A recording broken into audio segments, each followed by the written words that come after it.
Good evening, everyone, and welcome back to the DMZ. This is the one stream designed to help you feel better about engaging in hot-button issues with people you disagree with. Our goal here is to teach discourse survival tactics, not just farm gotchas and dunks. We cultivate meaningful, intelligent conversations where you have to stop and listen to the other person, even if it is just to find the flaws in what they are saying. So please attack the belief, not the believer.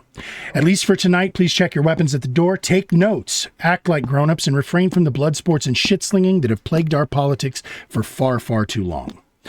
Here our audience does get a say. As I mentioned, there will be a link in the chat where you get to click and vote at the end. So please limber up those voting fingers. It's free for everybody. And exercise your democratic rights to decide who you think made the most persuasive case. Tonight's prompt is, in some specific conditions, the death penalty is justified. We've already gone through and introduced everybody, or let them introduce themselves, but I'm going to go ahead and give a quick introduction of each of them myself. So on the AF, we have the captain, Mr. Hammer. We also have SteelBorne. And finally on the AF is Vigilante TV. Tonight's three negative debaters are going to be Cassell the Captain, who incidentally was our runner-up for last season, although there was some math done, Cassell, and I would say that your championship title might actually have been more valid than the person who won it, but we'll get into that off stream.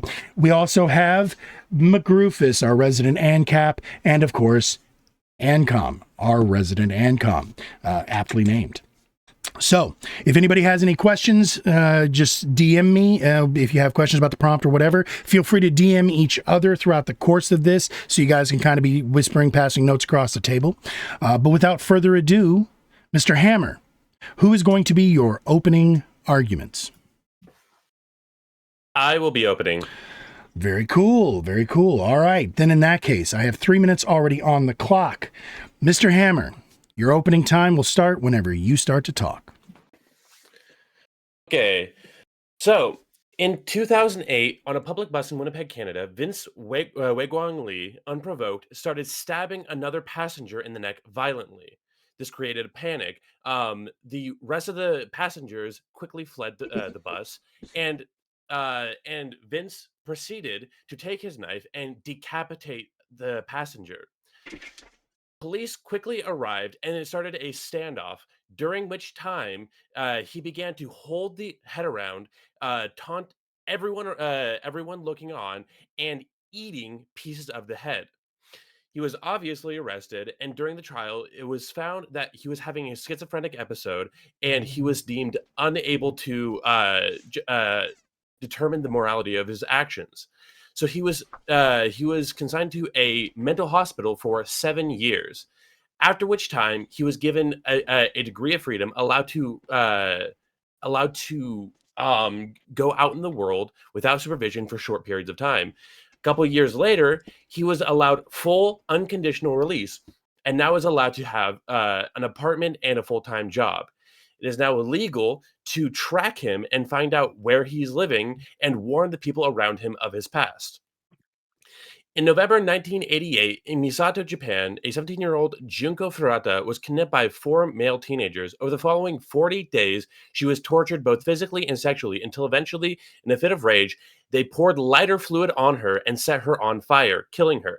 The boys then disposed of her body in a drum of concrete, only to reveal the location of her body while being investigated for a different gang rape incident. These 4 were found guilty and sentenced to 20 years at a maximum at the highest sentence, and only 7 years for the shortest sentence. After these prison sentences, each of them were allowed back into society to live their lives freely.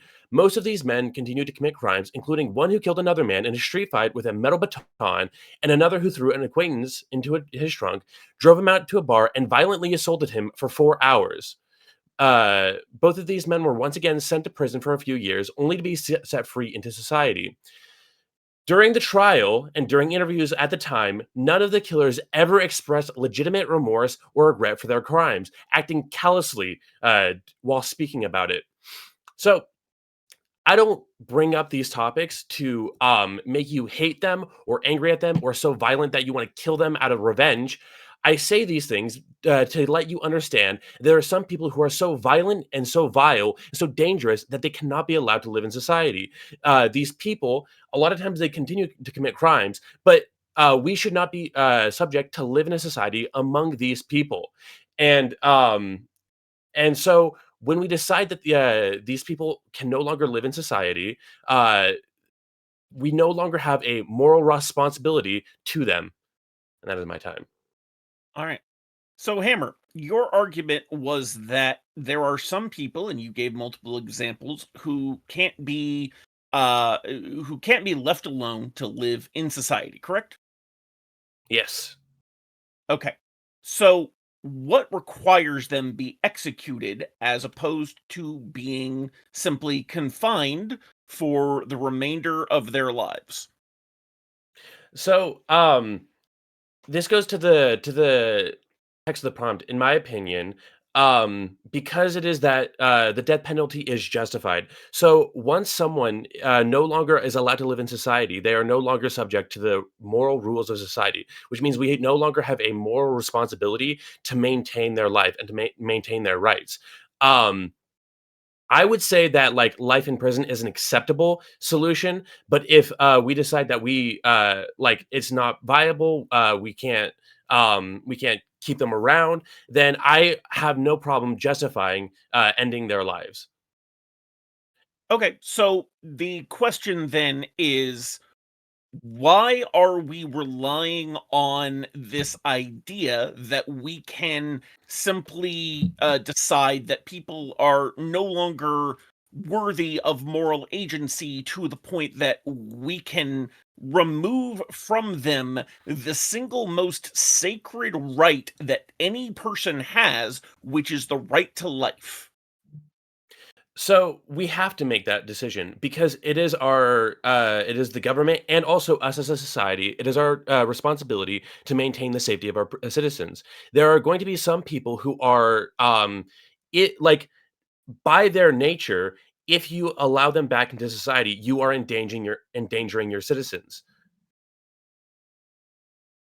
Okay, but You can again, take that risk.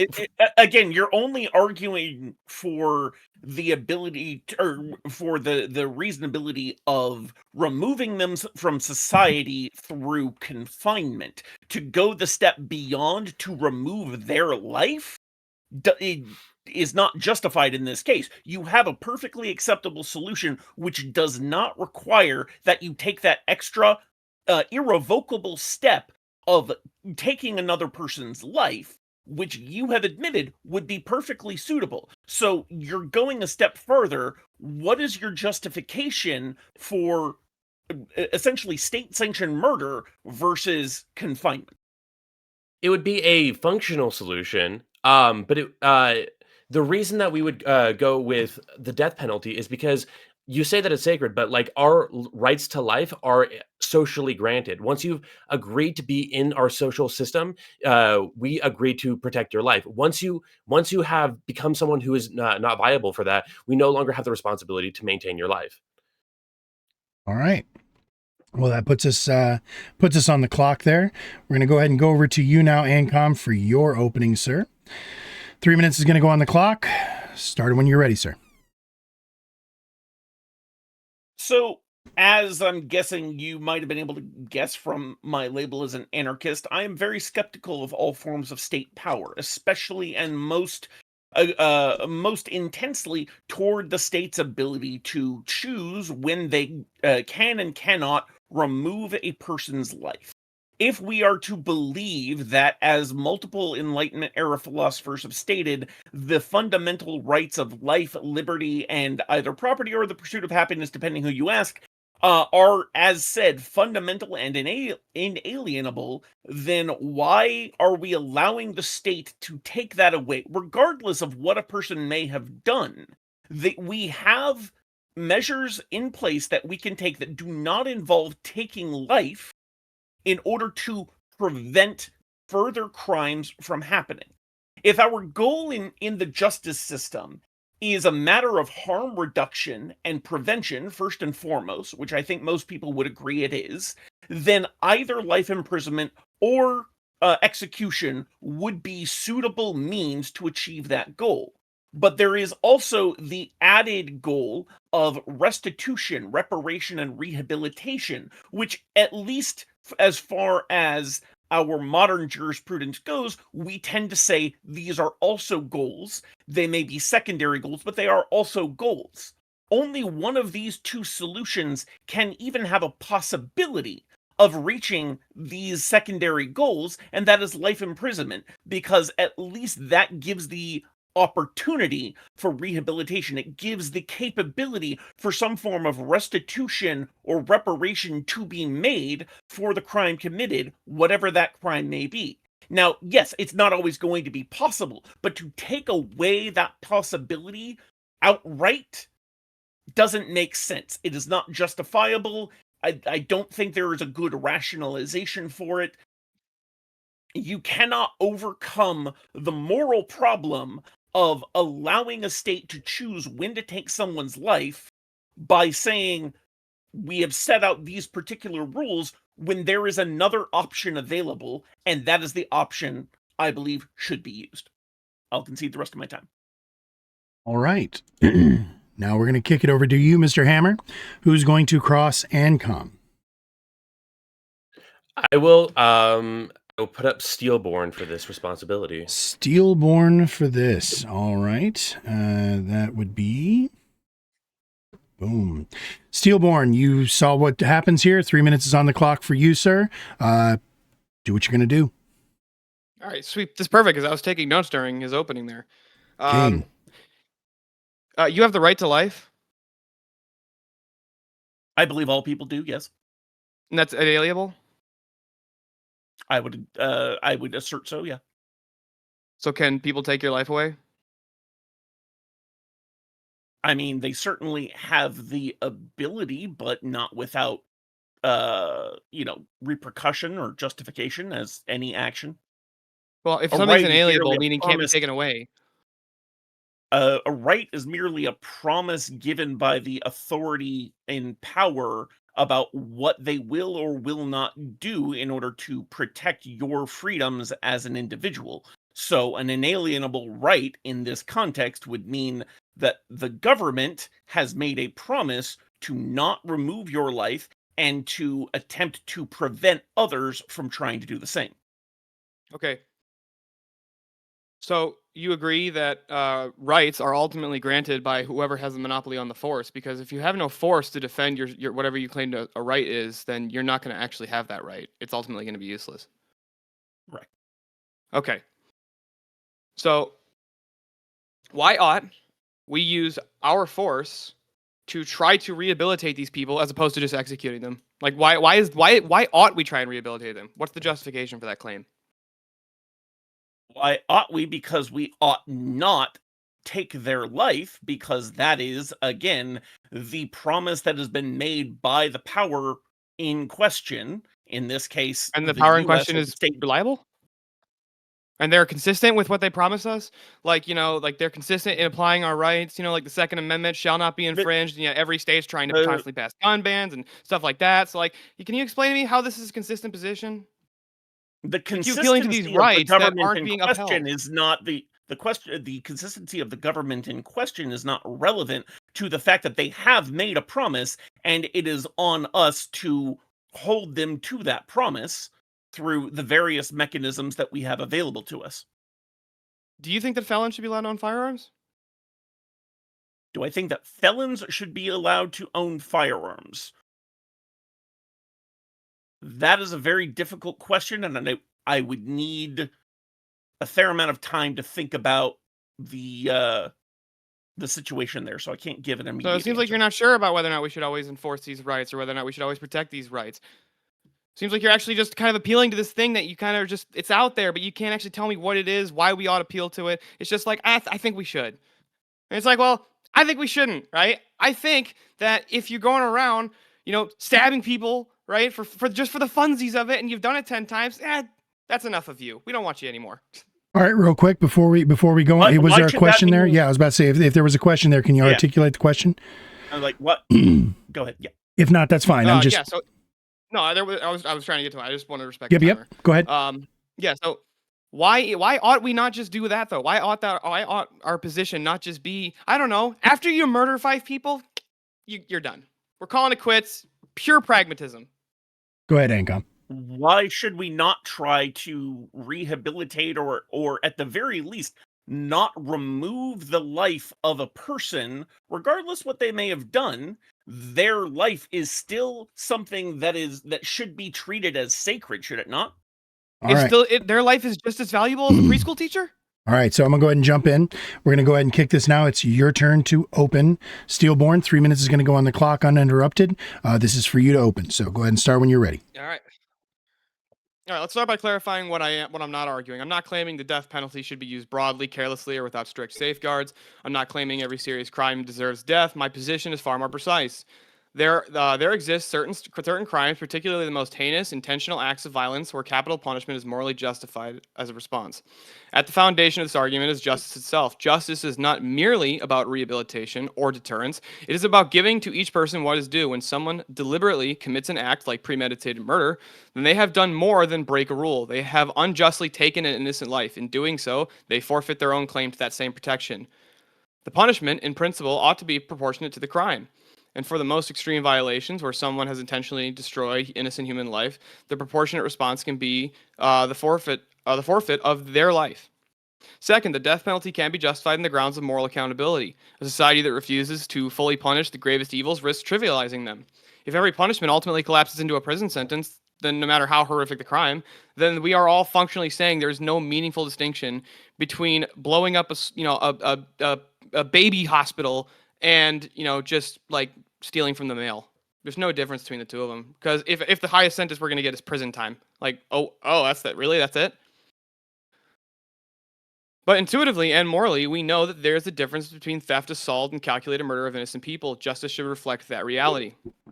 Third, there are cases where the death penalty serves to protect people in a final and complete sense. While prisons aim to contain dangerous individuals, they are not infallible. Escapes happen. Violence within prisons happens, and systems fail. In the rare case of the most dangerous offenders, capital punishment ensures that the threat they pose is permanently removed. Now, I expect my opposition here to raise concerns about wrongful convictions, fairness, or misuse. There's some serious concerns there, and they matter. But notice, these are arguments about the application of the death penalty, not its principle. The possibility of misuse does not invalidate the principle itself. By that logic, we would have to abandon every form of punishment because all systems can fail. Why would we throw people in prison when some people have been wrongly accused and go to prison for it? It's the same argument back. The proper response is not abolition, but reform of strict standards of evidence. So the question before us is not whether the death penalty is always justified. It's clearly not always. The question is whether or not it's ever justified. And if there are cases where justice demands proportionality, where moral accountability must be upheld, and where society must be definitively protected, then the answer is yes. In these cases, the death penalty is not only justified, it's the only just response. And I'll see the rest of my time. Right. It did sort of sound like you landed the plane there, so good stuff. All right, going over to you now, Cassell. Who's going to cross-examine SteelBorne? I'll cross-examine. That's going to be you. All right, so then, boom. All right, 3 minutes is on the clock for you, Cassell. Go ahead and start it up and poke holes. Cool. So I think you said that your argument is not about that the death penalty itself isn't acceptable in any case. It's just in certain cases. So would you agree that the death penalty has been, used to have people set up on death row that were falsely accused of a crime for a serious crime? Yeah, sure. And do you think that folks have been on death row who are also falsely accused of a crime, who have not been let go and have actually been killed on death row because of that?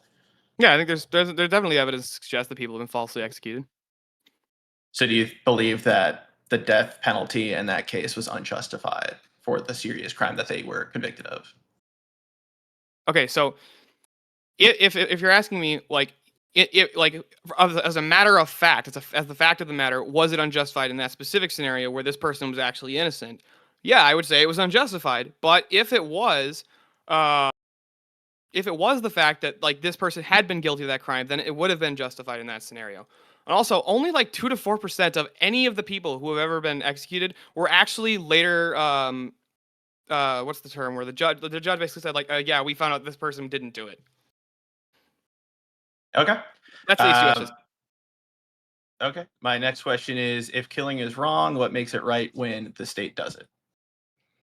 I don't hold the position that killing's wrong.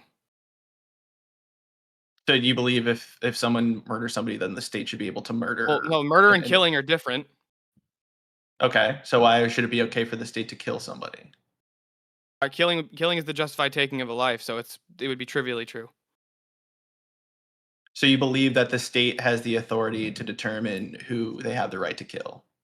Well, from my view, yeah, it's totally internally consistent. But you just said that the state has also made mistakes in determining who to do that previously based on death row inmates. Yeah, I don't hold that innocent. the state's infallible, but I do hold that the state shall not bear the sword in vain, and that I ought to respect the civil authority. Okay, so the state can be infallible or fallible. No, in not some yeah, points. they're fallible. Right. So that's acceptable. There's kind of an arbitrary line there for you on what's okay based on what the state determines. So ultimately, I think I would ultimately leave it up to the state. I think the state in ethical decisions should be guided by the church because it's the only way to make a consistent ethical position. But so for the example of like the death penalty, even if the state gets it wrong, the principle of the matter is not what's in question. It's the efficacy of, finding evidence or, determining the actual guilt of the crime. But it's not nobody ever actually really brings into question whether or not the principle itself is bad. It's like, but it's always a utilitarian argument of pragmatism saying it's bad because we fucked up sometimes. All right. Good stuff. I'm going to go ahead and kick it over to you now, Mr. Cassell. Your turn to open. 3 minutes is on the clock. I'll start whenever you're ready. Okay, let me just get my intro here. Okay, so my opponents have already conceded that the death penalty is unjustified in most cases because they understand that if a punishment is unjust in principle for most people, what suddenly makes it just for a select few? The morality of an action doesn't change based on how bad the victim or the defendant is. My opponents will bring up an emotional appeal and point to the worst offenders, people like Jeffrey Epstein or the Boston Marathon bombers, and ask whether these individuals are evil and deserve death. But that's exactly the trap which this audience is too smart to fall for. This debate is not about whether those crimes are horrific. We all agree that they are. The question is whether our justice system should be built on emotion or on consistent moral principles. If it's wrong for the state to take a life in general, it doesn't suddenly become right because a crime is more horrific. That is not a consistent standard. That's drawing an arbitrary line. The question before us is not how evil a person can be. The question is whether the state in response should become capable of the same irreversible act, taking a human life. Justice should not mirror the violence it condemns. When the government takes a life, it doesn't rise above that violence. It participates in it and does so with a permanence that can never be undone. At its core, the death penalty asks us to trust that the state can wield perfect judgment over life and death. The state, which is made up of just people like you and I, but no system created by humans is perfect, which we've also talked about. And when that imperfect system is given the power to execute, it creates the risk of ultimate injustice, taking an innocent life with no possibility of correction. Morally, a just system shouldn't be grounded in restraint, in restraint, not retribution. It should protect life, even when confronted with those who have taken it. Because the moment the state claims the authority to decide whose life is no longer worth living, it crosses a line from delivering justice to exercising irreversible power over human existence. And that power doesn't just affect the guilty, it defines the values of the entire society. A society that permits execution is one that accepts that killing can be justified under certain conditions. But if our goal is to uphold the value of human life, that standard must be absolute, not conditional. Ultimately, the debate is not about the worst individuals, it's about who we are as a society, and what we're allowed our government to do in our name. Only a minority still actively use the death penalty today, including the United States, China, Iran, Saudi Arabia, 3 of which aren't really the best beacons of righteousness, which make it more abundantly clear the rest of the world understands the moral argument here to why the death penalty should never be applied in any case. And I'll concede my time. All right. There we go. So, Hammer, I guess it looks like that's going to be Vigilante, right? So we're going to go Vigilante. Yeah, it would have to be. Yep. All right. Process of elimination. Boom. All right. 3 minutes is on the clock, Vigi. Go ahead and do your thing. Yeah, so first question, should we not have prisons because innocent people get convicted? Do we not have prisons because innocent people can be? No, we should still have prisons. Innocent people all the time are put into jail, and then they can post bond and get out of jail, or they can hire a great attorney and also use that to get them out of jail. So, prisons are a way to protect folks. Obviously, as a case is going on, you don't want to release somebody who we think may be guilty of something. So, I still think prisons are still necessary. Okay, so with life in prison specifically, the more violent offenders, specifically ones that end up in on death row and stuff, end up being put in what is effectively solitary confinement. Is solitary confinement more ethical than killing? Is solitary confinement ethical if somebody murders somebody? Well, solitary confinement is not up to the courts. It's not up to the people on the jury. That's up to the prison system themselves. So if somebody is acting up in prison, they're putting themselves into solitary confinement. That's not really up to the court system or how we judge them. That's up to the prison system itself. So if we want prison reform on solitary confinement, I think that's another debate that I would definitely be on your side with, but just based on the death penalty, I think that's irrelevant here. It's not irrelevant because when we're talking about high security prisons, the people that aren't put on death row, that are lifers, end up in what is effectively solitary confinement, where they're held to just their cells, and they only get at maximum like an hour of yard time per day. So Yeah, but the death penalty is a state law. It's not up to the prison to determine who they put to death. That's up to the state. Prisons operate entirely separately from the state, or and private prisons at least can. No, they still have to abide the rules that the state puts forth. So you're saying that if for a prison solitary confinement that's legal in every state, but the death penalty isn't. So how's that the case? Well, because you have to use solitary confinement to protect the Gen Pop from the more violent inmates. Right, but I'm for protecting people against violent inmates. I'm not against that. I'm just talking about the death penalty. Yeah, so with that being said, you are aware that solitary confinement is considered torture under the Geneva Convention, right? Under the Geneva Convention, the solitary confinement is? Okay, I disagree with the Geneva Convention. Okay, so how is torture more ethical than ending a life? Because it is torture. I can explain why it's considered torture. Go ahead and answer that, Cassell, if you want. Yeah. Yeah, I don't believe solitary confinement is torture. I mean, I feel like you disagree with that, but I would I don't think that you can argue that. I'll just say I just disagree with that point. Yeah. So Vigi, I'm sure you're going to get the chance to get into that in your opening. So Vigi, 3 minutes is on the clock for your opening, sir. Let us hear it. Yeah. Funny enough, I actually didn't add anything in here on solitary confinement, but the point of this debate is actually acknowledging the hard truth that sometimes someone can do something so heinous that it is no longer immoral to permanently remove them from society. We can obfuscate and talk about how there is a slim chance someone put on death row is innocent, but we are talking about roughly a 2% exoneration rate. If a procedure to permanently remove a cancer from your body was 98% effective, would you say that it's bad because in some cases it fails? Look, dead offenders cannot reoffend. We can sit here and put our focus primarily on crimes that we already have the death penalty, which is what my teammates have already done. So I'm going to move away from that a little bit. The reality is we don't have the death penalty for enough crimes, at least in my opinion. There are plenty of heinous crimes that we don't give the death penalty. CSA offenders, rapists, and sex traffickers are major crimes that are on that list. And they all also deserve the death penalty. And the majority of them have a higher reconviction rate than people who are convicted of homicide. Sex crimes like this often go underpunished despite the fact that raping somebody leaves them with a lifetime of trauma akin to being tortured, and it's a significantly more heinous crime than gunning someone down in the street because they're a part of a rival gang. While yes, this is a victim-centered mindset, it is grounded in reality.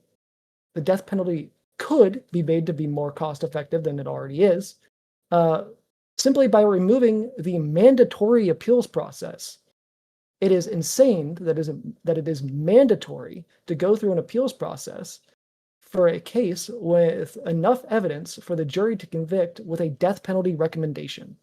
On top of this, research has shown that crime rates rise in states that abolish the death penalty.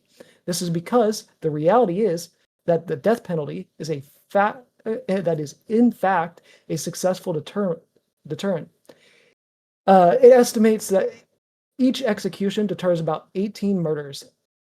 If even a fraction of this estimate is correct, let's say 3 to 5 murders are deterred per execution, then abolishing the death penalty costs thousands of extra lives in a generation. Look, I know my personal position is more hardline than my teammates, but the fact is, the death penalty is reserved for the most heinous, extreme offenders who've committed egregious acts, offenders who are convicted without a shadow of a doubt. There's no reason to not only have it in the way that we have it now, but to also expand it to other extreme and heinous acts. Right. Good stuff. So that leaves us with Gruffus going to cross-examine. Hope you were paying attention, my friend. 3 minutes is on the clock. Gruffus, cross-examine, please. Would you agree, Vigi, that capital punishment has been disproportionately applied to the poor, racial minorities, and political dissidents, as a general rule of thumb? Political dissidents, not in America at least. In other countries abroad, yeah, for the most part. And racial minorities have, especially in prior centuries, did get the brunt of the effect. Yes. All right, and so your argument for the death penalty, at least in part, right, is that some people are too dangerous to risk releasing, that they'll reoffend. Just Yes. to double check. All right, so the justification for punishment for what they did, it's prevention for what they might do next. It is a preventative measure, yes. So what's the name for a political system that kills people to prevent future threats to a collective? It could be a number of different political systems. All right, let me ask you about, I believe you mentioned rape specifically, right? If rape carries the death penalty, what incentives does the rapist not have to kill the victim afterwards? I mean, they would get the death penalty either way, so the deterrent is more so for them to not fucking rape somebody. Right, so to bring up a SCOTUS case, Kennedy versus Louisiana raised exactly this point, that equating rape and murder removes the marginal deterrent against the rapist killing the victim. So your policy on its own terms makes rape victims more likely to be murdered. How does that protect the people you're saying to protect, you say you're protecting? Because as I pointed out in my opening, having the death penalty is a deterrent. It deters, on estimate, at least whenever it comes to murder, about 18 murders per execution. So let me ask you this: do you what is it more ethical to murder or torture somebody? Cross, dude. This is my cross. Is it more ethical to murder or torture somebody? You at least are still living if you're tortured, but barely. So you've told us that this. Oh, so you just admitted it. Thank you. You've told us the state has a history of executing people who are marginalized. You've told us that the justification is partly preventative, killing people for people what they might do, and you've seen that policy predictably increases related to the harms what I just pointed out. Which part of this is the specific condition where execution actually becomes justified? Go ahead and answer that, Vigi. Yeah, so here's the thing. The idea that we should throw out a system because it can be abused is absurd. We could apply this to many, many other systems that we see in society today, one of which being capitalism. Capitalism is the most abused system in all of mankind. We see this with people like Jeff Bezos. We see this with people like Elon Musk, where they abuse the fuck out of it in order to become the richest people in the fucking world. Just because a system is abusable doesn't mean that it should be thrown out. Every system has the potential for abuse. It's throwing out the baby with the bathwater is exactly what you're trying to propose. All right, good stuff. So now we're going to go ahead and kick it over here for our last close. 3 minutes for you, Gruffus. Let us hear it. All right. You've heard 5 speakers tell you why in some specific conditions. I'm sorry, three speakers tell you why in some specific conditions the state is justified in killing people. I want to ask something simpler first. When you imagine a group of men strapping someone down to a table, injecting them with chemicals until they die, does that feel like justice or feel like something else? Now let's just add the word state back in. Ask yourself honestly, did anything change? And if it did, why? The instinct matters here. One of the strongest moral traditions and moral philosophy holds that when a conclusion strikes virtually everyone as monstrous, the right response isn't to accept the conclusion. It's to reject one of the premises that got you there. The affirmative has given you premises today that may sound reasonable in isolation, but I'm asking you to keep on checking those against that instinct. Now let's show you what the law already knows. In 1895, the Supreme Court decided Coffin versus United States. The holding was simple. The presumption of innocence, in the court's own words, are axiomatic and elementary, and that it is independent beyond reasonable doubt standard. They are not the same thing. The presumption of innocence is a freestanding legal instrument operating throughout every criminal proceeding because the law has built into its own foundations an acknowledgement that they will sometimes be wrong. It is the court quoted Blackstone directly, it is better that 10 guilty persons escape than one innocent suffer. This is not modern liberal sentiment. It is the bedrock of Western criminal jurisprudence tracing back through English common law and Roman law. The death penalty is one punishment that is unforgivable. Being wrong is unforgivable. And I want to make that concrete. Studies show that somewhere in the region of 2%, death sentence in the United States are imposed on innocent people. Would you accept death in order to keep the death penalty? So I want to ask the room that. And if the answer is no, as I suspect as it is for everyone in this room, then why you are being asked to make that decision for someone else? And here's the more intuition. The affirmative needs you to accept that we can design a category of crimes so severe and a system that is so reliable and utopic that we can execute people without sometimes executing the innocent and without creating new harms in the process. The law itself, in Coffin, says the first half of that is impossible. The Supreme Court in Kennedy, which I mentioned in Cross, says the second half produces the opposite of what it promises. You've heard 3 speakers give you reasons today. I'm asking you to trust something older than any of them. The instinct tells you that is wrong and that the law built on instincts onto its own foundations. The prompt asks you to find specific conditions where all of that stops being true. We say no such conditions exist. The law is with us, and so I suspect does your instincts. All right. So, last one gets to go again. That is going to be you, Mr. Cassell. 3 minutes is on the clock for you to cross-examine Gruffus. I'll start the clock when you start to talk. Yeah, go for it, Cassell. Cross-examine your own team. Did I say Cassell? I meant Hammer. I'm sorry, brother. You guys are the same. You guys are the same person to me. I apologize. Hammer, please cross-examine Gruffus. Good catch. Okay, Gruffus. So, do you think that it's impossible to determine the person's motives and intention and state of mind when judging a crime? So, No, it's kind of by definition impossible. Is you can't read someone's minds. Okay, so you think things like manslaughter laws for someone who unintentionally killed someone, or second degree murder laws for someone who intended violence but intended death, those should be judged on the same level as intentional premeditated murder?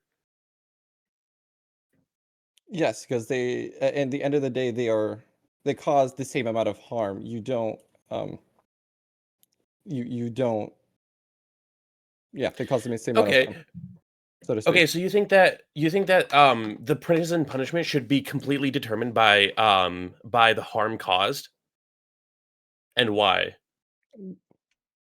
Well, not necessarily just the harm caused, also the punishment and whether or not the victims want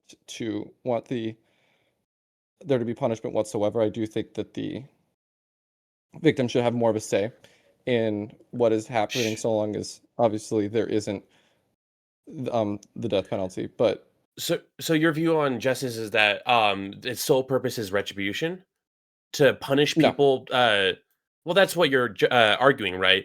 How much do the families want to harm them, and how much do we want to punish them because they caused bad things to happen? Do you think that self defense should be judged as murder? Like, if you kill someone in self defense, do you think that should be no, you should receive the? no. Okay, well, that also goes into the state of mind and intentions of the person who killed you, who killed someone, right? The difference is that they're actually, so to speak, they are actually performing an active.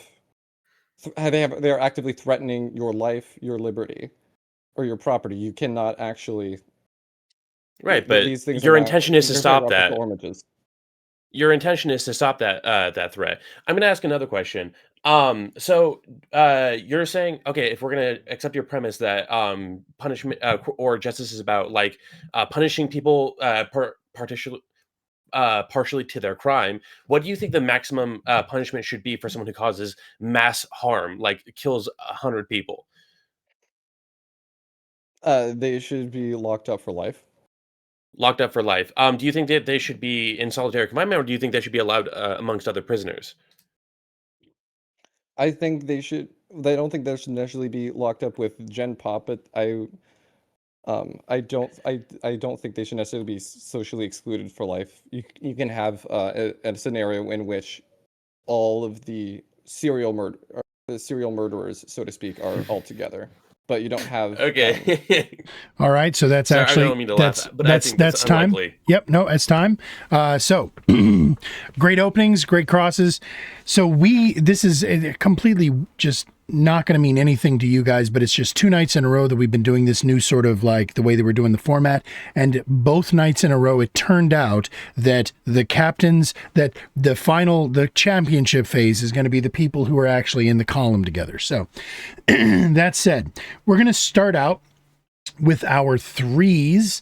I'm going to give everybody a couple of seconds to gather themselves, but we're going to open up here to the first 7-minute champion round, and this is going to be between AnCom and Vigilante. Okay, so let's see, that is this combination right here.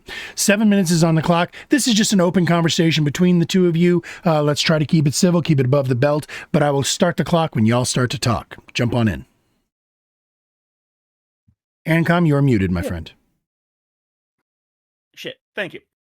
Vigi, I want to get at something in particular here, which is, and this came up both in my cross of Hammer and SteelBorne's cross of me, which is the concept of reversibility in any punishment we give.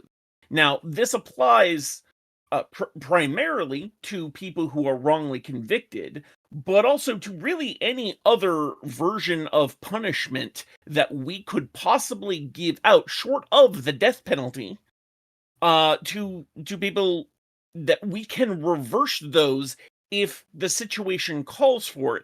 Death is the only thing that we cannot reverse. Would you agree with that?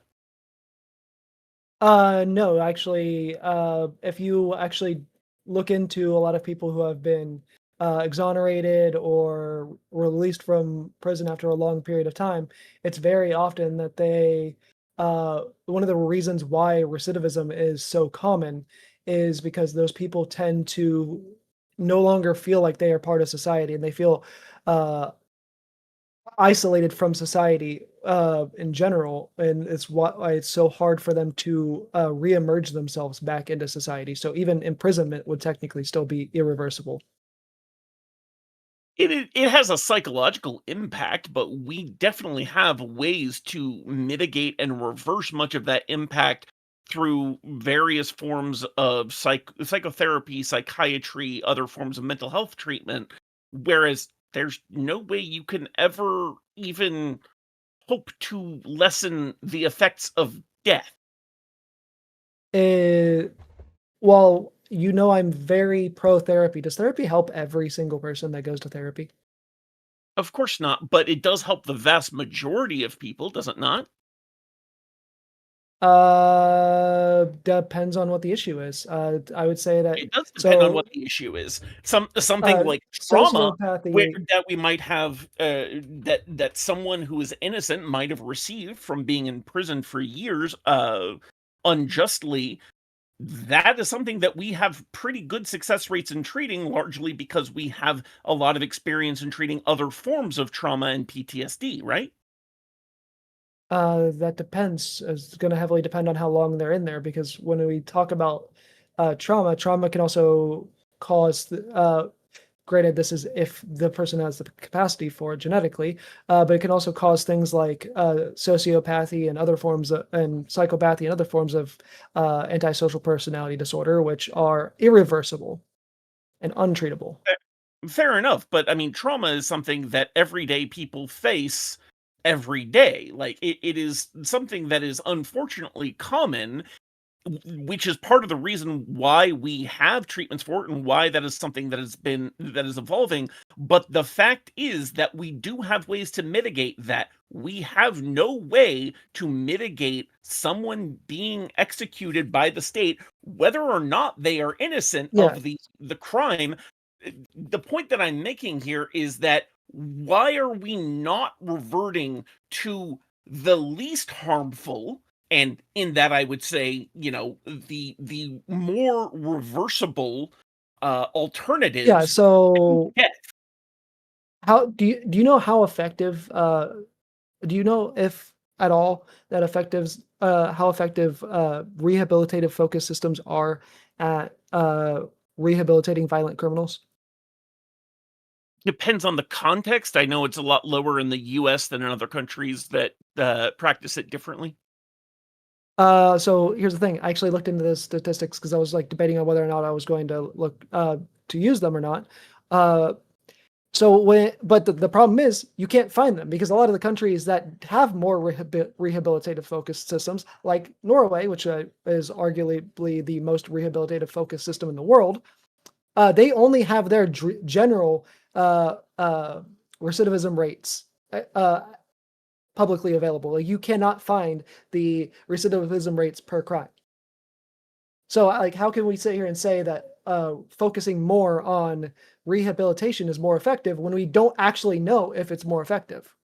I didn't actually say it was more effective. I said that you can't reverse death. At the very least, even if we accept that recidivism rates won't change, we have a non-death based solution for that, which is imprisonment. Now we can get in, like, there are other problems with imprisonment and our prison system in general. I think both of us would agree with that. But in all of these cases, are there any worse outcomes to imprisonment than death? And I'm not even talking necessarily just about execution here. Like, yes, there are accidental and intentional deaths that happen within prisons, but again, that is a prison reform conversation, not a death penalty conversation. So I ask again, is there any more permanent outcome in imprisonment than death? No, there's not a more permanent outcome, but I would argue that ending the life is more ethical than torturing them. You think killing someone is more ethical than torturing them? I wouldn't say either is ethical, but even in the case of torture, there is a chance, however small, we're going to grant that with, various forms of mental health care, there is a chance to reverse some of that damage. Whereas unless you have a magic cure for bringing people back to life, like that one's irreversible. We can't do anything about that one. Yeah, so whenever it comes to torture, you still live with physical and psychological trauma for the rest of your life, which in The it, key words there are you still live, because there are ways to try and mitigate and reduce some of the harm that comes from torture. I'm not saying it's a good thing, not by any means, but on a scale of torture to death, I'm pretty sure death is the worst one, largely by virtue of it being completely and utterly irreversible in all ways, shapes, and forms. which one do we prevent militaries from doing? Do we prevent militaries from killing somebody, or do we prevent militaries from torturing them? Usually both, unless the life of the combatant in question is in danger. That's why we have rules of engagement. Yeah, I mean, the primary rules of engagement are created by our Congress, though. They're not created by the So are all laws. world outside of like the so- Geneva Convention. So are The- the prohibitions on torture. Like, these are all laws made by Congress at the end of the day. prohibitions on torture. The primary prohibitions on torture were created by the Geneva Conventions. That's international law. There's a massive difference. Yeah, but the U.S. has never been bound by the Geneva Conventions. We have our own laws in the Military Code of Justice, which is created by Congress, that prohibits soldiers from torturing captives and prisoners of war. The fact that the Geneva Conventions also happen to exist, they have no effect on U.S. law because, well, quite frankly, the U.S. has the biggest military in the world, and you can't enforce laws without, some ability to, do violence upon the people that you're trying to enforce it against. But the point still stands. The Geneva Conventions don't mean shit to the U.S. We make our own laws about this. Yeah, but that's not really the point. Like when we're talking about international law, there's not a prevention for them to kill people. There's only prevention for them to torture. So it's more widely accepted that it is less okay to torture somebody than it is to kill them.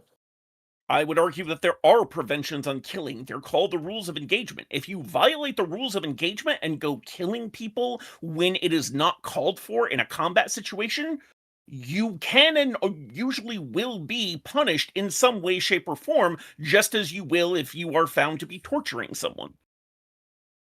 The only types of killing that are prevented via international laws are the killing of civilians. There's no rules around killing other combatants outside of ones that are, in the international opinion, things that would be considered torturous, like using shotguns.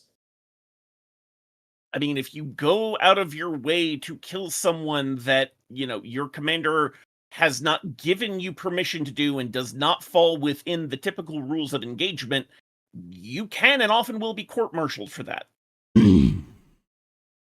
Yes, but I'm talking Doesn't about matter if the they're a socially combatant or accepted not, like- norms. I'm talking about the socially accepted norms of international law, not U.S. military Okay. code. I mean, Alright. we're talking about the socially accepted norms of U.S. U.S. civil justice. So, as far as I know, and I may be wrong on this, I will admit to ignorance, I don't know of any case where someone has been convicted of torturing another and has been sentenced to the death penalty. Am I wrong? I assume you have the numbers on that. All right. Well, gentlemen, I'm actually going to go ahead and jump in. I've already hold on, Vigi. We're going to let that question ride, and it's going to go to the next people who talk. We're actually moving backwards through this. So great job, gentlemen. Both of y'all, appreciate it. We're going to go ahead and go to our twos now. Gruffus and SteelBorne are going to step into the ring for 7 minutes. Again, as y'all saw, if you're still treading new ground and you're not just talking in circles, I'm going to go ahead and add the 3 minutes. So just watch the clock. As long as you see it appear, then we'll keep going. Gentlemen, I hope you are ready. Clock starts when y'all start to talk. All right, it's Gruffus. Is that what he said? Yeah. So, do you think that there is a distinction between, or do you think that one is worse between torture and murder? I think murder is worse because at least at the end of the day, you are still alive afterwards. Okay, and is being alive always better than being dead? Yeah, I would say it is better to treat humans as ends rather than means to an end, so to speak. So yeah, in this case, yes. Well, let me tell you a little story about a guy about a World War I soldier. Right, this is a story from a book called Johnny Got His Gun. He's a World War I soldier. He stepped on a landmine. It blew off all of his limbs, his face, lost his jaw, his eyes, everything. He was being fed through a tube and kept on life support. And proceeded for months to tap on his little shoulder nub, all that he had left, on his bed rail in Morse code, asking his doctors to kill him because he was in such extreme pain. So, I have a follow-up question. Mhm. Do you hold to MAID programs? Do you think those are a good idea? I don't see how they these two are connected. The I promise MAID I'll tie it programs together. are typically voluntary. I'll tie They're it together. typically voluntary, right? Yes, I'll tie it together. Right. Just So yes or no, do you there's support them? I don't honestly know a whole lot about MAID programs. I'm not I mean, like, Canadian, just the and concept. I'm I not talking about, like, maybe specific people have done it. Just the concept behind it. uh I would say I'm generally okay with them so long as there's no coercion or there's Okay, no fine. So if somebody has something, let's say, like severe depression, should they be allowed to off themselves? um so long as they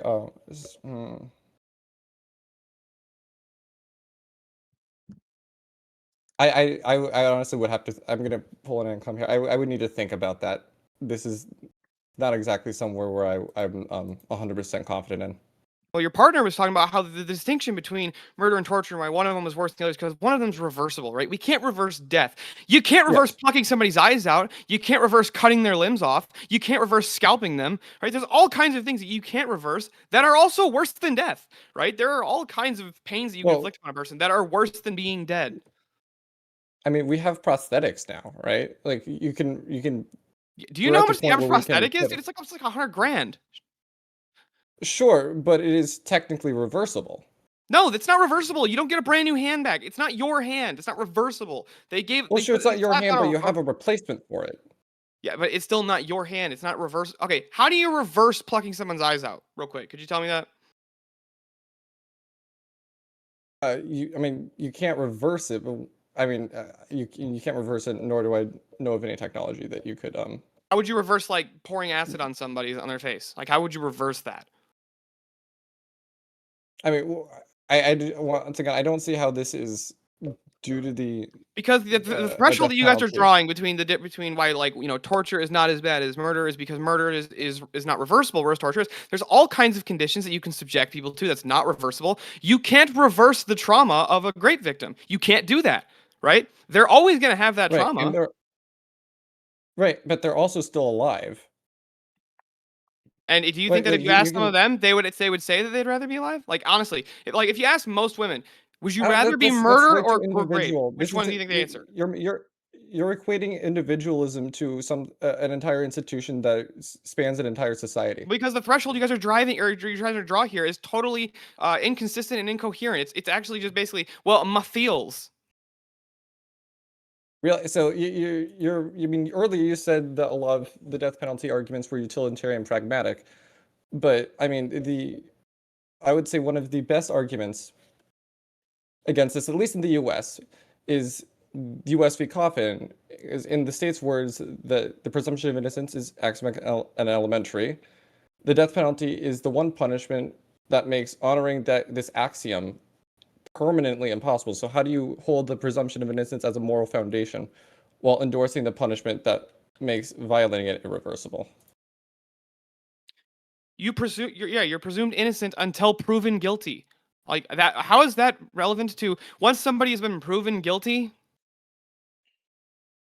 Because Like if I have the because video, once right? again, If I have the video of the guy like walking up to like the three ladies and just like just like right then and there, right? Like I just it's all right there. We have the bloody knife. We have his DNA all over it. We have the victim's DNA all over it, right? And we have a sworn confession from him. Yeah, I walked up and I stabbed those people, right? right, sure, Why'd you do it? Well, justice, because I thought it was fun. Why the fuck should we try to rehabilitate this guy and just say, you know what?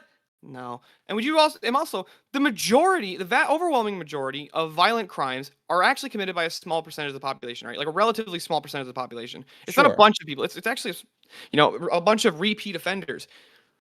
Why not just why aren't we just keep or like letting this cycle continue where if we could either we could imprison all of them for life, but that's a lot more expensive than just executing them. And they've Because already I don't determined that think they can't fit in society.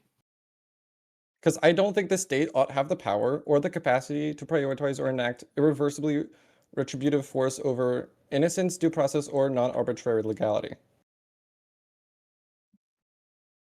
And the death penalty is also more expensive. In the initial, they say, so this is an argument I've actually looked into, right? In the initial, yes. If you were to compare it to how much it costs to keep a person in prison for 1 year, the death penalty is more expensive than that. But it's way less expensive than keeping somebody in prison for life where you're paying 40 to 100 grand per year per prisoner. Right? And a lot of these are tax funded. Why are my taxes going to just keep this guy alive? Like, why would I want to keep this guy operating? I'm paying for his food, his bed, his clothing. He just raped 3 women because he thought it was fun, and then he curb stomped their toddlers. Why the hell do I want to pay to keep this guy alive? Because every person has the inalienable right to life, and to deny that, you just end up having to fall into might makes right. No, that's not might makes right. That's just might makes.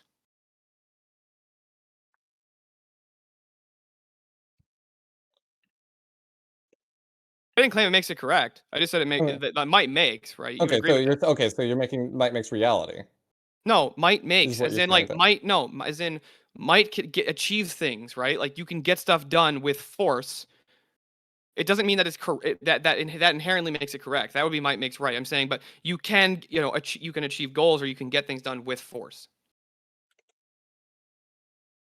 Sure, you can find stuff that you can achieve stuff through force, but now that kind of does imply that you are taking might makes right. So now I'm No, that confused. doesn't entail might makes right. Like, okay, when you go to prison, that's all fucking force, right? The cops show up there with the threat of force. If you don't comply, we're going to use force to physically remove you from this place and put you in a car and fucking take your ass to jail. That's force. Sure. Right? So force makes, might makes, doesn't make right inherently. I don't see why you don't see the distinction here. No, that just I see I do see the distinction now. I just didn't quite took me a second, is all. I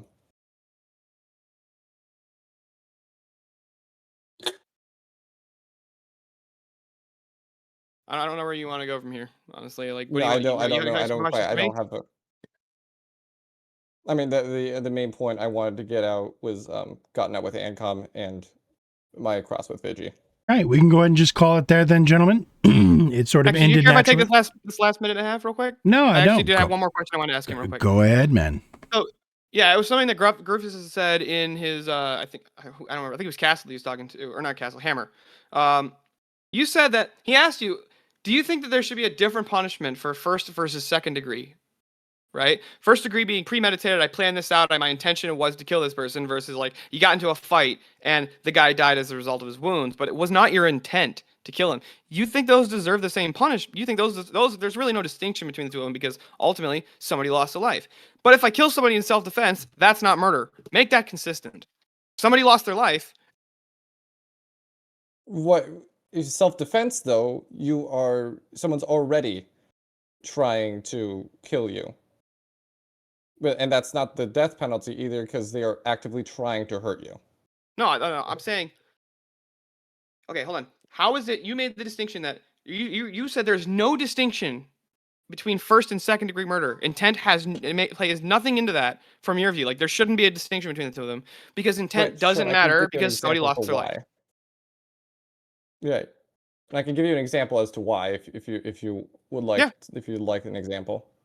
All right, so say you have you have a gun holstered to your belt, and it misfires and hits someone in the foot or the leg or whatever. Does the intent matter insofar as you should be paying said person restitution?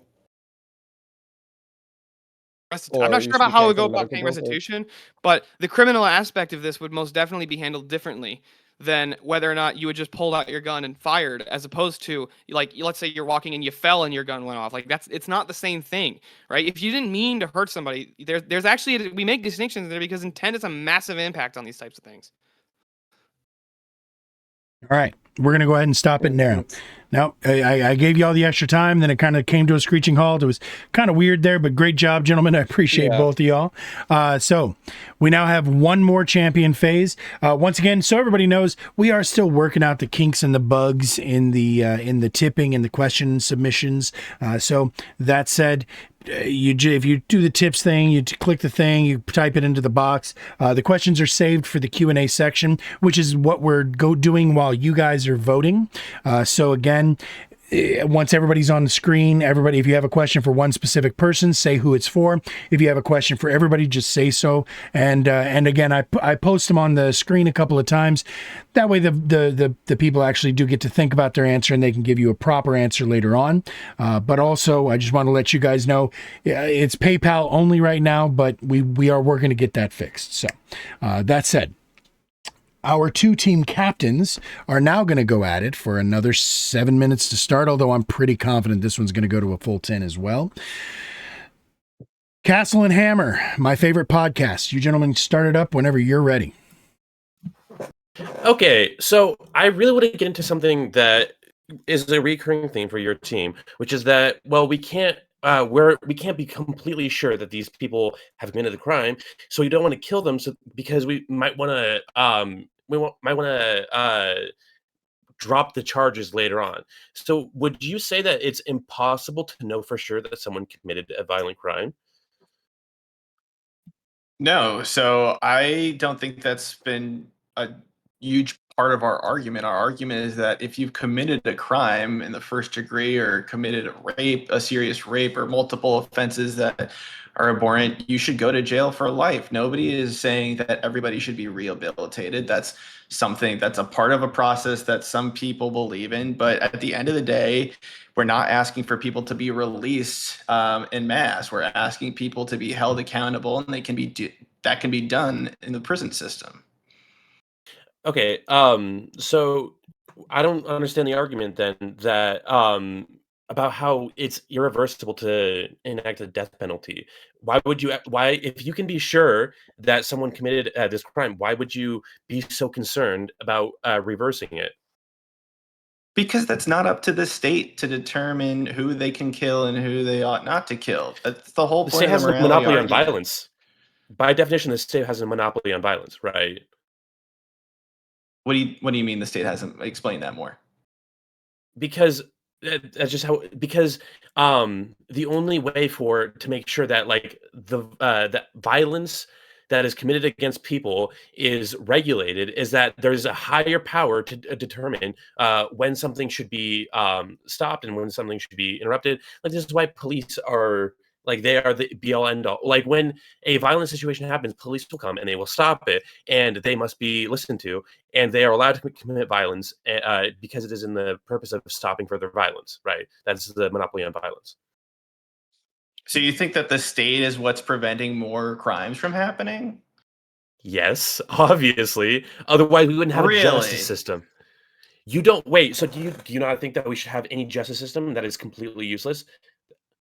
Do you think we should No, abolish the police?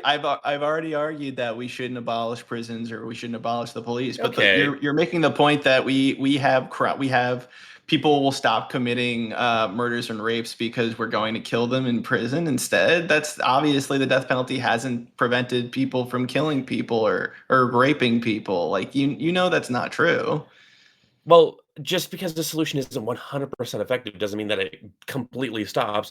The reason But that that's what reason, prison is for. We stop it because we put them in prison. We keep them away from society. It yes, doesn't mean that we yes, have to and then kill them once they're in prison. They're away from society at okay, that point. okay, but specifically your point is that we haven't like it's not worth it because it hasn't stopped rape and murder. But like yeah, of course it hasn't completely stopped it, but the stats do show that these things are reduced when the death penalty is legal. And also, if you have someone who is so clearly a Wait, unrepentant how has that been shown violent to criminal. reduce it? Because somebody mentioned, I think it was Vigi said that if somebody wasn't committed to death, they would commit 3 to 5 extra murders or crimes after, or something along those lines. How do you So even calculate that?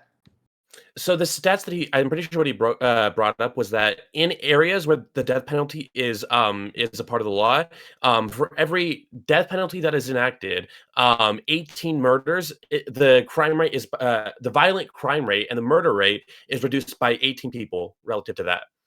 And you don't think that's a So there, coincidence? a coincidence. I mean, it might be a complete coincidence that so the threat of the death penalty being enacted on you can cause you to second guess murdering someone. Maybe that's no, actually no. Fuck it. I mean, I was gonna entertain that idea, but no, Gruffus obviously. already proved the point that through the Supreme Court case, like people, if they know that they're going to be put to death, they don't even stop at rape. They will kill their rape victim afterwards. So it just begets more violence at that point if they know that they have nothing but death to look forward to. I mean, we can talk about like I mean, there are solutions. So the prompt is it justifiable, right? So like this is like things you've been your team has brought up like instances where like well it's been bad in this case is not justified in this case. We're not justifying past examples of the death penalty. That's why the point that Gruffus brought up of well in the past it's been used at higher rates against black people. Again, we're not justifying the history of every single case, and we're not justifying the way that it's been done in every single case. There have been situations where it's been more liberally used. Okay, and I would say the most obvious situation or the obvious solution to what you're talking about is by offering like we have deals for people. When you turn yourself in for a crime, then you are given a lighter sentence, right? We can that would probably be the solution, right?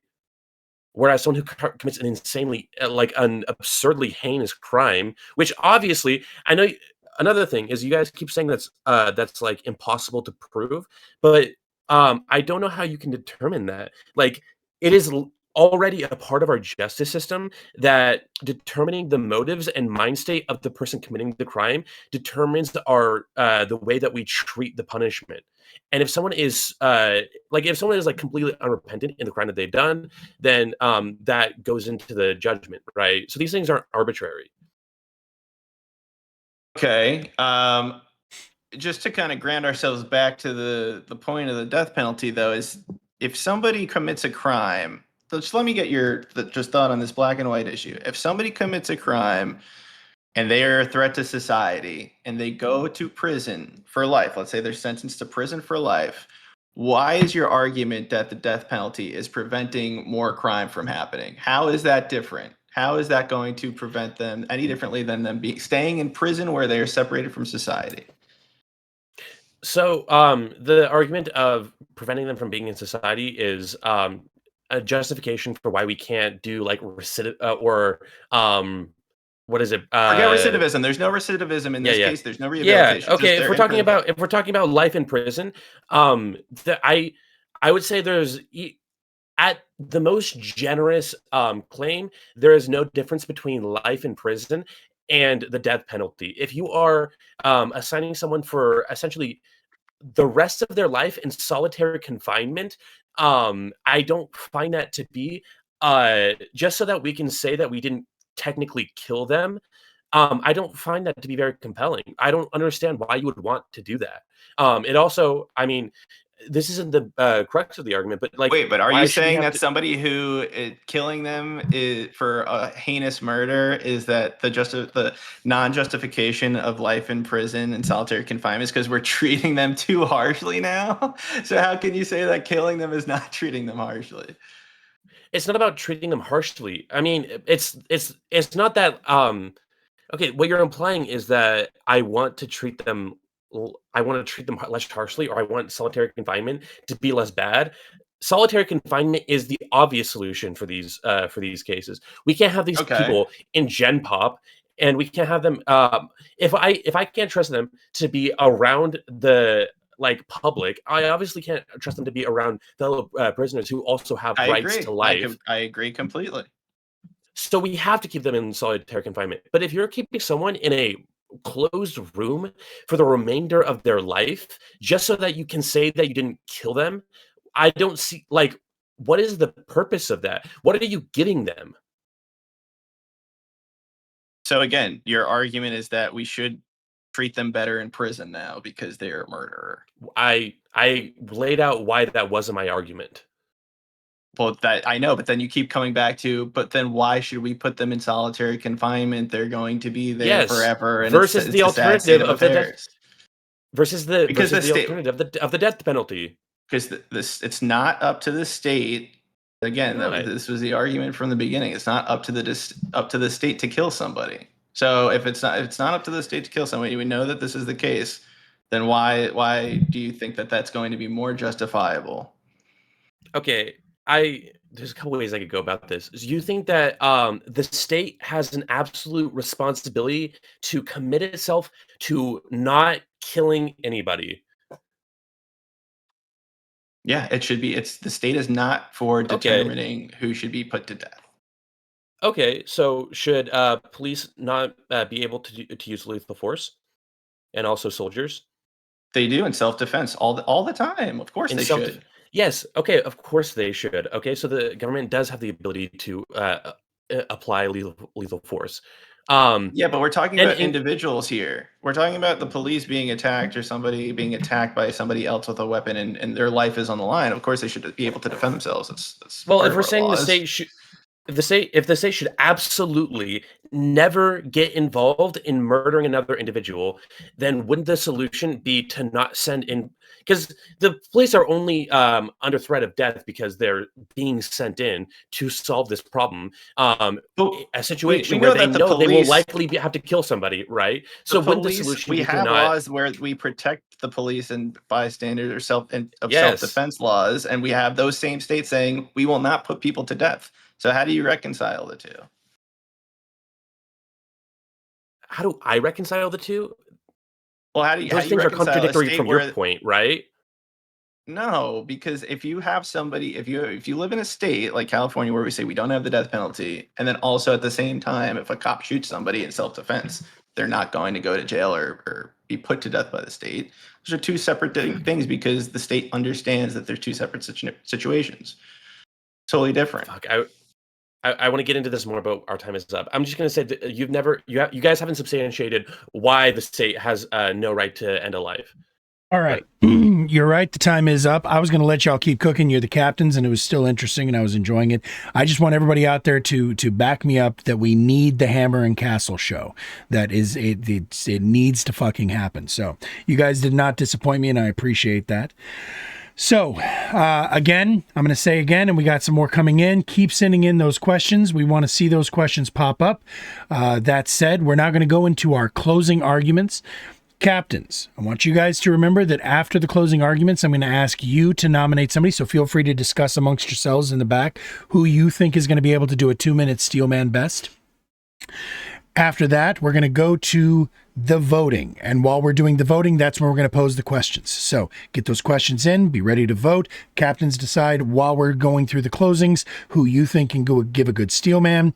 And we're going to go back through the closings in the same order that we had openings, which means that you, Hammer, are going to kick us off for our closings. So I'm going to start the clock when you start to talk, sir. Make it happen. Okay, so I have noted, or I think it's become apparent that the opposition agrees with most of our points that there are certain crimes that are so reprehensible that they cannot be allowed into society. That we can in fact determine these things. That we can in fact determine intention. And so they will agree to remove them from society. However, their only argument is to give them life in prison. But I don't understand the justification for that.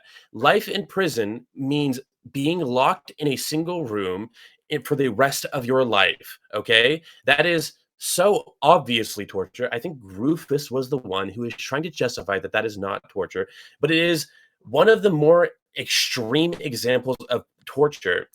Now, to say that the government has no right to take away a life is obviously wrong, right? The government determines that we will take our people's lives. That's why we have lethal forces in play. The cops are expressly a force which is designed to employ lethal force when necessary. Same with the military, right? There's no justification to say that that the government has no use of force.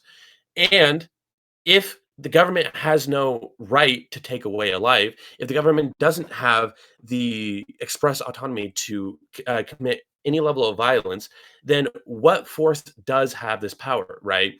Our citizens don't have this power. They can't, as much as is needed, employ power to defend themselves because they're individual citizens. That is not reliable.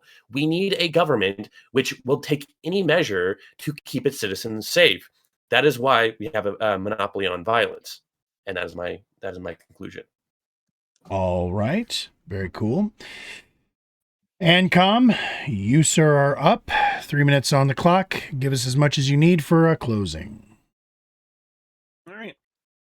Well, today I don't think we have seen any good arguments as to why the less harmful solutions should be used when dealing with questions of responses to crime and preventions to crime.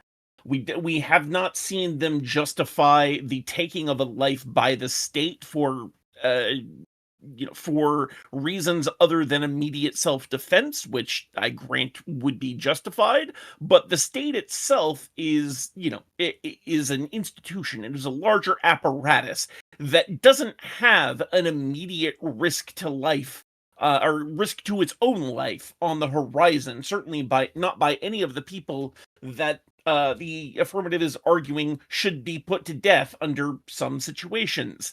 I also want to point out, I don't think we got a clear definition of what specific conditions the death penalty is justified under. We have got a lot of kind of vague examples of situations where that might be the case, but I don't think we've had it clearly defined. Ultimately, though, they just haven't dealt with the moral problem of the state executing people and the fact that that is a completely irreversible, unmitigable change in the status of that person. They brought up lots of other examples of things that can be done to a person which are less than reversible or, harder to mitigate, but there are still ways to mitigate pretty much all of those. The only one that is completely irreversible, unmitigatable, is death. So the fact that they have not brought up the arguments about why death is the preferable choice to something like life imprisonment should be disqualifying right there. And I will concede the rest of my time.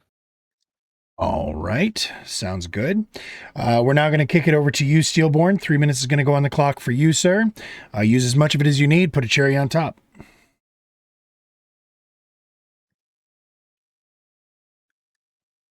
You are muted if you are talking, sir. Thank you for that. No worries. Wouldn't be a SteelBorne stream if I didn't try and talk when I was on mute. Heard. Anyways, so the basic argument from my partners and I tonight was that are there cases where it is this person has done something so bad, and they have demonstrated that they cannot be a member of society, or they've done something so egregious that you could justify the state taking their life. I think you absolutely can, but you have to frame it the right way. The point of the death penalty is not crime reduction. It can be a good incentive for certain cases. There's studies to prove that it can have somewhat of an impact on that. But the bigger question and the reason of the death penalty is actually because compassion for the guilty is punishing for the innocent, right? Why should the mom of the victim in this case, we're going with a hypothetical, of the 5-year-old who was, murdered and raped by this guy, and that was his 10th time doing it, right? Why should she have to know that guy is still alive and her little girl isn't because of his actions with intent, right? That's a fucking bullshit system, for one. And two, our opponent's arguments have been entirely circular. The state shouldn't do executions because the state has no right to take lives. The state has no right to do executions because they have no right to do executions. Or it's bad because it violates the right to life, because it violates the right to life, because it violates the right to life. But the problem is, none of my opponents would actually be able to, and I wish we could get into this with a little more time, but maybe it'll have to be like a separate 1v1 somewhere else. They couldn't actually tell me why humans have inherent value, why it's bad to take human life, other than they just don't prefer that. They don't prefer that the state makes it or that the state executes people. It's inherently immoral to violate the Constitution. I'm not sure that argument can be made. The Constitution is not a moral code or not a moral code book. It's a legal document. And also the idea that there's no distinction between first and second degree murder, that's absolutely insane. Our whole criminal justice system is based on intent and mindset, right? If you do something intentionally, it's treated differently than if you did it on accident. There's a reason why manslaughter is a different crime than murder. Always has been, because accidents happen, and it's not like there's differences in these things that's actually really important to how we go about trying to do what the justice system is supposed to do, which is to give unto one what they are due, right? It's not about crime prevention. The justice system, I think, should abandon this position entirely if we're trying to prevent crime. They suck at it. They're terrible at it. Our violent crime is to the fucking roof everywhere. But if it's about retribution, I think that the criminal justice system works much better. All right. Landed it right on the button. Just so you know, SteelBorne, this is your first time here. After we're done with the formal debate part, we actually do get into an open conversation. We have with the after party. So again, not everybody's able to stick around for the whole thing, but and we also have started bringing one person at a time from the chat. Those of you who can see a room down in the Discord channel, hop on in if you want to have a couple of minutes. As long as I've talked to you before, you're vetted or vouched, we'll bring you in, give you a couple of minutes to kind of tell us what you thought and if you want to directly engage with somebody. But there's going to be plenty of time to get into the minutia, SteelBorne. We just do the first part formal with timers. We get into the conversation later. So that said, Sweet. Nope, wrong guy. This time it is Cassell. Cassell, you are the next one to give us your closing, sir. 3 minutes is on the clock. Clock starts when you talk. So at the end of this debate, my opponents want you to focus on the worst individuals, the most horrific crimes, and make a decision based on emotion.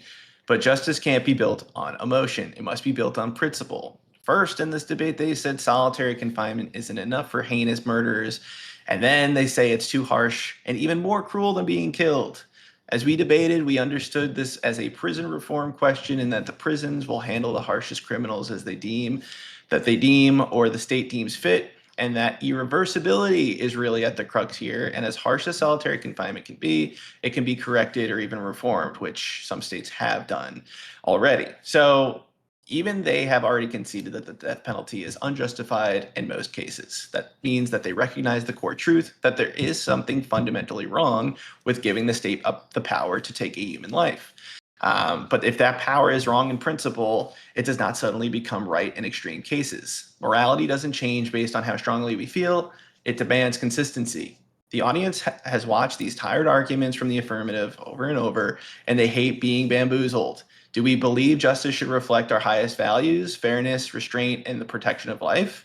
Or do we allow the state to cross that line and participate in the very act it condemns?